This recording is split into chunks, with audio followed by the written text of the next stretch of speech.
आज ये hymen repair और लेबियाप्लास्टी कर रहे हैं। हाइमन सबको पता ही है कि जब फर्स्ट टाइम सेक्स करते हैं तो हाइमन ब्रेक होता है, उससे ब्लीडिंग होती है, तो उसको हम रिपेयर कर रहे हैं। और अब रिपेयर करने के बाद दोबारा ब्लीडिंग हो जाती है पेशेंट की सेक्स करने के बाद। और दूसरा लेबियाप्लास्टी जो पहली बार वीडियो देख रहे हैं वो ये है कि लेबिया बेसिकली वेजाइनल लिप्स होते हैं, वेजाइना के आसपास एक स्किन लूज होती है वहाँ पे। उसका कोई फंक्शन नहीं होता है ऐसे, लेकिन कुछ लोगों में वो ज़्यादा बड़े साइज़ की हो जाती है तो देखने में थोड़ी सी अच्छी नहीं लगती, और कुछ थोड़ा सा अनहाइजीनिक ही हो जाता है कुछ लोगों में।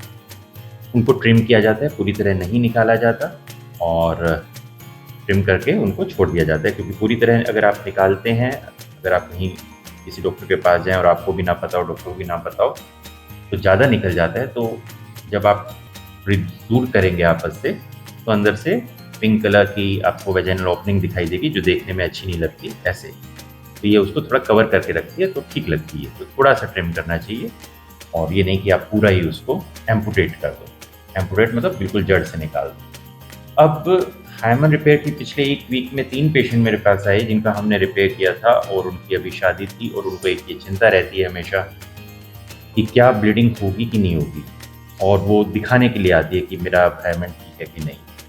देखिए, सबसे पहली बात, जब भी कोई पेशेंट हमारे पास आता है हाइमन का दिखाने, तो हम कभी उसको एग्जामिन नहीं करते। उसका रीज़न सिंपल है कि हाइमन को सीधा आप ऐसे देख के पेशेंट को एग्जामिन करके नहीं बता सकते कि हाइमन में टियर है कि नहीं है।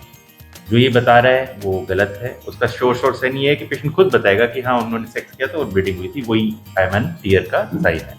तो कैसे दिखाई देता है, उसको हमें लोकल एनेस्थीसिया में बहुत बड़ा करना पड़ता है, 4-5 गुना बड़ा, तब अच्छे से पेशेंट की लिथोटमी पोजीशन बनानी पड़ती है, तब अच्छे से पता लगता है कि हाइमन रप्चर कहाँ कहाँ से है। वो हमेशा जब भी होता है हम पेशेंट को रिपेयर करते वक्त उसका वीडियो बना लेते हैं और पेशेंट को दिखाते हैं सर्जरी से पहले और सर्जरी के बाद कैसे रिपेयर हुआ। उसके बाद आपको घर जाके उसको देखने की, उसको एग्जामिन करने की कोई ज़रूरत नहीं है, क्योंकि उससे सिर्फ घबराहट ही होगी। अगर कर दिया रिपेयर तो ब्लीड करेगा। अब रही बात, पेशेंट दोबारा आता है तो हमारे पास, अगर हम दोबारा देखेंगे पेशेंट, हमें भी नहीं पता लगता। वो क्यों नहीं पता लगता? क्योंकि क्या है, हाइमन तो एक तरह का रिंग होता है। बहुत से लोग इसको अंदर की ओपनिंग से कंफ्यूज करते हैं।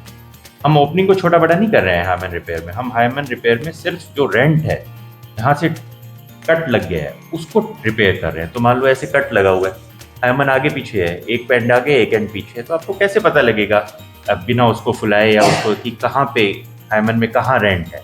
तो आपको पता ही नहीं लगेगा। चाहे वो रिपेयर हुई तब भी उसके अंदर वो एक दूसरे के ऊपर फोल्ड में पड़ी होगी, अगर अनरिपेयर्ड हो तब भी फोल्ड में पड़ी होगी। तो ये एक तरह की गलत है कि आप उसको एग्जामिन करें। सबसे अच्छा यही तरीका है, इसीलिए हम हर पेशेंट को उसको रिपेयर करने के बाद वीडियो दिखाते हैं ताकि उनमें कॉन्फिडेंस रहे रिपेयर ठीक हुई है। एक और पेशेंट ने मुझसे बड़ा सवाल किया कि अब मेरी रिपेयर होने के बाद फिंगर जा रही है इसके अंदर। देखिए, पहले तो ऐसे फिंगर डालनी नहीं चाहिए क्योंकि उससे ब्लीडिंग हो सकती है, लेकिन फिंगर जा सकती है बिना ब्लीडिंग के, उसमें कोई बात नहीं है। फिंगर बहुत पतली होती है और वो आराम से जा सकती है और ब्लीडिंग ना हो।